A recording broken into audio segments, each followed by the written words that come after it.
Лондон готов атаковать российские войска, но при одном условии. Каком? Дальше расскажем.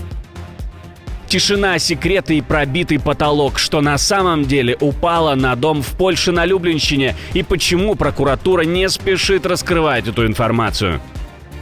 Тысячи украинских детей украдены. Что Россия и Беларусь делает с ними в специальных лагерях и кого пытается в них воспитать? Граница с Белоруссией, когда ее откроют, в Польше называют сроки.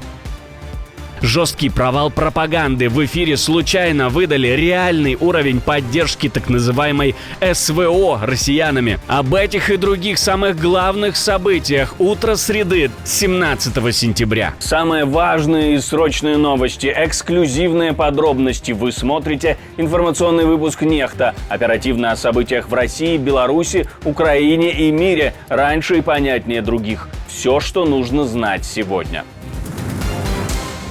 Британские самолеты «Тайфун» присоединяются к союзникам для усиления обороны на восточном фланге. Россия перешла черту, устроив безрассудные налеты дронов в воздушное пространство НАТО. Великобритания направит истребители «Тайфун» королевских ВВС для участия в миссиях ПВО НАТО над Польшей с целью сдерживания российской агрессии. Это послание Москве. Вы испытали НАТО, мы ответим силой и единством. Задача такого усиления – миссии противовоздушной обороны над Польшей против воздушных угроз со стороны России, включая, естественно, дроны. Если у вас есть дроны, которые подвергают риску жизнь поляков, то НАТО примет меры, чтобы их уничтожить, говорит министр. Он не исключает расширение операций на Румынию, если это сочтут необходимым. Самолеты развернуты в рамках патрулирования восточной зоны НАТО. НАТО решит, где их развернуть. Это часть нашего вклада в альянс. Конец цитаты. На этом фоне Владимир Зеленский снова призывает к общей системе ПВО над Европой, а также к увеличению финансирования перехватчиков. Они уже доказали свою эффективность. Контекст жесткий. В ночь на 10 сентября российские беспилотники зашли в воздушное пространство Польши. Премьер-министр Дональд Туск говорит о как минимум 19 нарушениях и подчеркивает, дроны пришли не со стороны Украины по ошибке, а напрямую из Белоруссии, точно не по ошибке. НАТО активировала статью 4 и запустила инициативу «Восточный страж» для усиления обороны восточного фланга, включая развертывание сухопутных сил в 8 странах. Европа готовит не только заявление, она готовит небо. Отсрочка не за деньги, а за двери, открытые переселенцам. Именно так предлагают поменять правила в Украине. По законопроекту, который предлагается на голосование в Верховной Раде, владельцы недвижимости, которые поселили у себя переселенцев или внутренне перемещенных лиц, смогут получить отсрочку от службы. Условие простое и жесткое. Нужны заявления от 2 людей со статусом ВПЛ, что военнообязанный предоставил им жилье бесплатно. Это еще не закон, но сигнал уже громкий. Государство готово платить отсрочкой за реальную помощь переселенцам. Польские власти определили судьбу границы с Белоруссией. Официальная позиция – граница останется закрытой и после учений «Запад-2025». Обеспечение безопасности граждан остается приоритетом. Движение будет восстановлено тогда, когда граница станет полностью безопасной и когда эту информацию подтвердят соответствующие службы. Закрытие польско-белорусской границы действительно до дальнейшего сообщения и продиктовано заботой о безопасности поляков. Безопасность наших граждан является нашим приоритетом. Мы подчеркиваем, что это решение связано с российско-белорусскими учениями «Запад-2025», что не означает закрытие границы исключительно на время этих учений.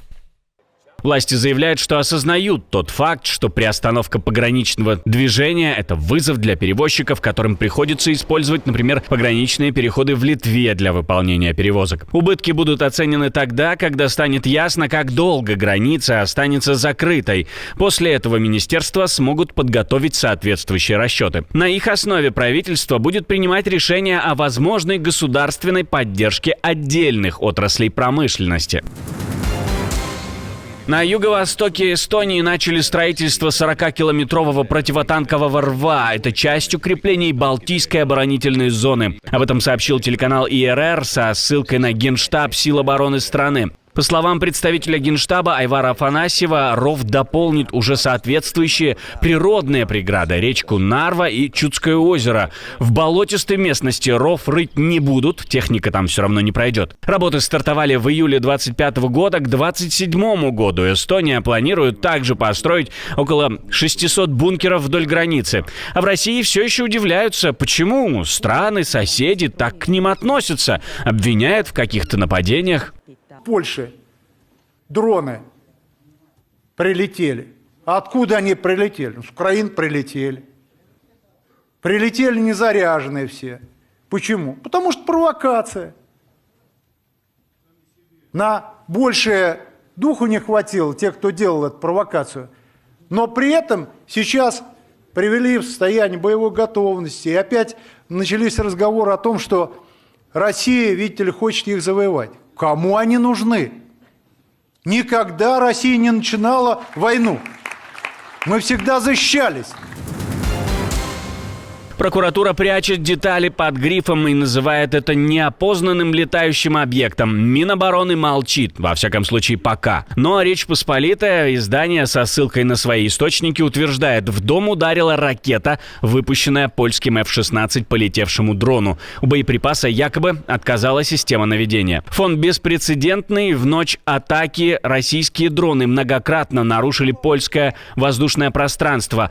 Целые аппараты и обломки нашли в разных точках востока Польши. Большинство из 17 в Абике, то есть без последствий. Исключение в Ирыке-Воля под Владавой. Там что-то, а теперь мы уже знаем, что это была ракета, попала в дом. Крыша сметена, перекрытие пробиты, хозяева чудом не пострадали. Официально только общие ответы. Местная прокуратура говорит, что ждет мнения спецэксперта по вооружению и пока не может сказать, что именно упало. Власти на местах, напоминают, координировали работу служб, а выводы и идентификацию делает военное и следственное звено.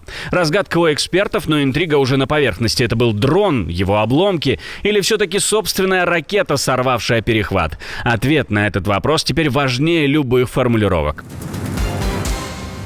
Сейчас хочу обратиться к нашим подписчикам, ведь это именно они решают, узнает ли об этих новостях еще большее количество людей. Каждая ваша подписка, каждый лайк, каждый репост и каждый комментарий длиннее 6 слов. И каждый раз, когда вы досматриваете видео до конца, все это помогает продвигать наши ролики среди сотен тысяч новых пользователей. Так еще больше людей узнает правду именно благодаря вам. Спасибо за то, что остаетесь с Нехта, и продолжаем.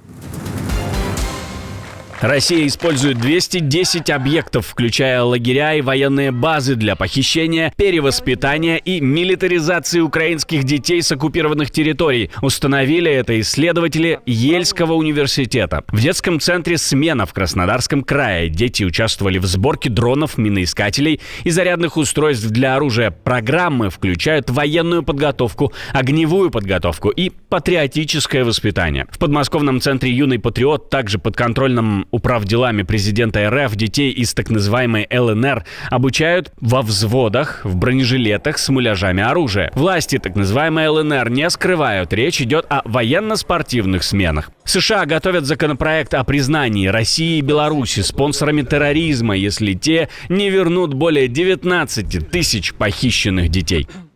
Попасть в этот список непросто. Что ж, позвольте мне сказать, что Россия заслужила право быть в нем. Каков правильный ответ на похищение украинских детей? Сделать с этим что-нибудь. Поднять нам, миру, свою задницу и сделать это неприемлемым.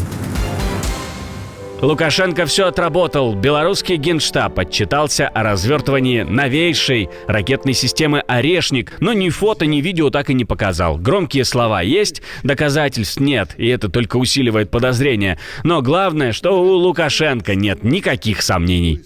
Учения, которые сегодня проходят на территории Беларуси, плановые белорусско-российские учения, и мы отрабатываем там все. Они тоже это знают, мы это не скрываем, начиная от стрельбы с обычного стрелкового оружия до атомных боеголовок. Интрига нарастает, войска РФ уйдут или останутся? В 2022-м, после аналогичных учений, они вошли в Украину с территории Беларуси. Громкая ошибка пропаганды. С одной стороны, показать страдания так называемых артистов, которые поддержали войну, показать, через какое давление им пришлось пройти, а с другой стороны, не показать, что противников этого нападения на соседнюю страну довольно много. Я был один из первых артистов, которые поддержали СВО.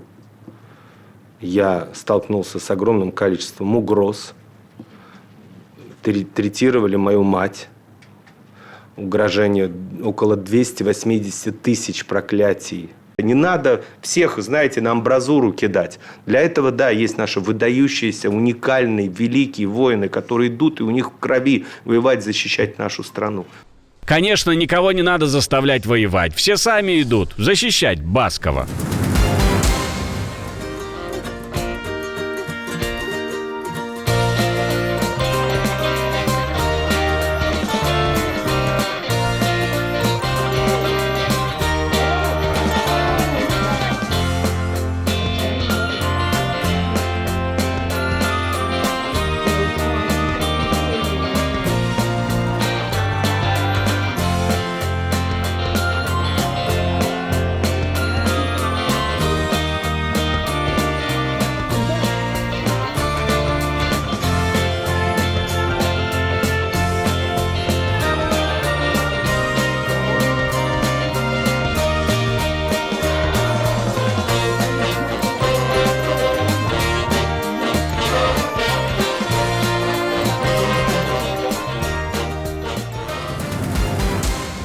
Отдельное спасибо, что досмотрели до конца. Спасибо за ваше доверие. Жду развернутых комментариев, лайков и репостов. Это важно, чтобы нас становилось больше.